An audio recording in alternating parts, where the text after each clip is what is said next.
तकरीबन 1 महीने पहले एक घटना ने पूरे देश को स्तब्ध कर दिया था। पत्नी से प्रताड़ित होकर के पति ने फांसी लगा करके आत्महत्या कर ली थी। इस मामले को प्रकरण पे क्या कुछ हुआ, हम इन लोगों से बात करेंगे। उनके परिजन यहाँ पे हैं। क्या कुछ बात हुई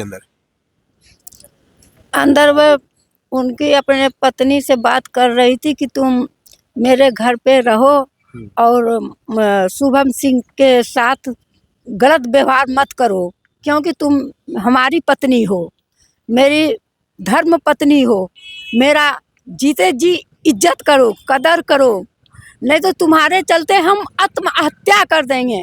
और संध्या सिंह ने कहा तुम मर जाओ चाहे कुछ भी हो, फांसी पे भी लटक जाओगे ना तो तुम्हारे घर नहीं जाएंगे, नहीं तो तुम्हें बच्चा देंगे, तुम मर जाओ जाकर के, बहुत जल्दी मरो। हाँ, इसी की वजह से मेरे बेटे ने जाकर के फांसी के फंदे। एकाएक हुआ कि आए दिन ऐसा होता था? एकाएक ही बात हुआ।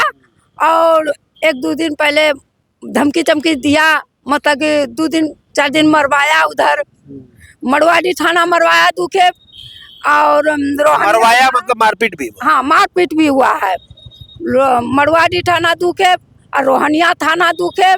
और राजेश पान वाला दुकान पे करौता में उसको 4 जने से पीड़ित करके इतना मरवाया कि लाठी गोजी से ये जंघा पे मरवाया है। मेरा बेटा डोल नहीं पाया। हमने कहे कि चलो लोता थाना एप्लीकेशन देंगे, तो कहला माँ हम जा नहीं पाएंगे, डोलने लायक नहीं है, असमर्थ हो गया हूँ, आप चले जाइए वहाँ पर एप्लीकेशन लिखा दीजिए।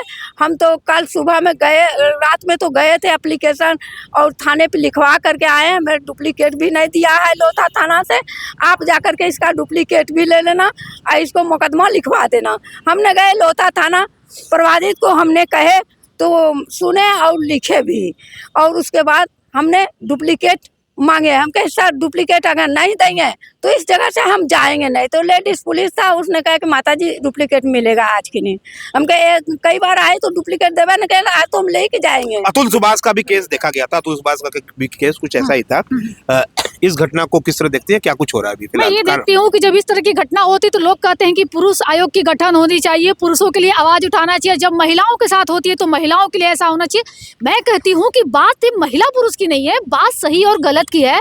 उस व्यक्ति के साथ गलत हुआ, 2 बार उसने तलाक का भी अर्जी दिया था कि अगर तुम्हें मेरे साथ नहीं रहना है तो तुम मुझे तलाक दे सकती हो, लेकिन उस महिला ने तलाक नहीं दिया। उसकी राहुल की जो पत्नी गिरफ्तार है, सास गिरफ्तार है, लेकिन प्रेमी जो मुख्य आरोपी एफआईआर में भी है और उस वीडियो में भी राहुल ने बनाया है जो मरने से पहले, उसकी गिरफ्तारी नहीं हुई है। थाना इसमें पूरी तरीके से लापरवाही कर रहा है। इसीलिए आज हम लोग पुलिस कमिश्नर सर को ज्ञापन। इतना बड़ा मामला हो गया, पूरे देश ने गिरफ्तारी क्यों नहीं हो रही? यही तो कहने का बात है कि साक्ष्य का अभाव है क्या? साक्ष्य का अभाव नहीं है, लापरवाही है, कहीं ना कहीं उनकी मिली भगत है और कहीं ना कहीं उनकी दोस्ती निभाई जा रही है। ये बात यहाँ पे राजेश सिंह ने खुद भी कहा है कि दोस्ताना जो तुम निभा रहे हो इसे बंद करो, कुर्की करो, जैसे करो, उसका खिड़की दरवाजा उठा के लाओ, लेकिन ले क्या महिलाएं पकड़ा गई वो क्यों नहीं पकड़ाया? हम आज अपने संस्था के लेटर हेड से इनको साफ शब्दों में कहें 48 घंटे के अंदर अगर शुभम सिंह डेंजर नहीं पकड़ा जाता है तो हम लोग वाराणसी शास्त्री घाट पे अनिश्चितकालीन धरने पे बैठे। शुभम सिंह डेंजर का क्या संबंध था? प्रेमी है वो, संध्या का प्रेमी है वो, संध्या का प्रेमी है। राहुल ने साफ शब्दों में कहा है, पूरा राहुल ने वही किया है, शुभम नहीं किया है। मारा है 2-2, 3-3 बार उसको मारा गया है राहुल को।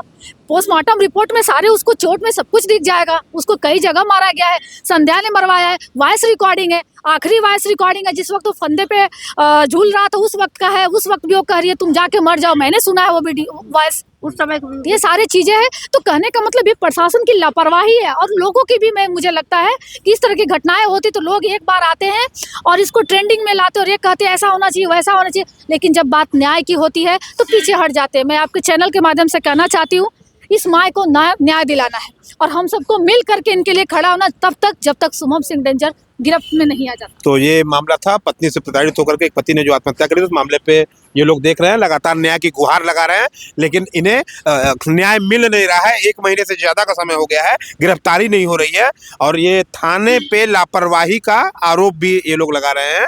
सत्य संदेश के लिए जितेंद्र यादव, धन्यवाद।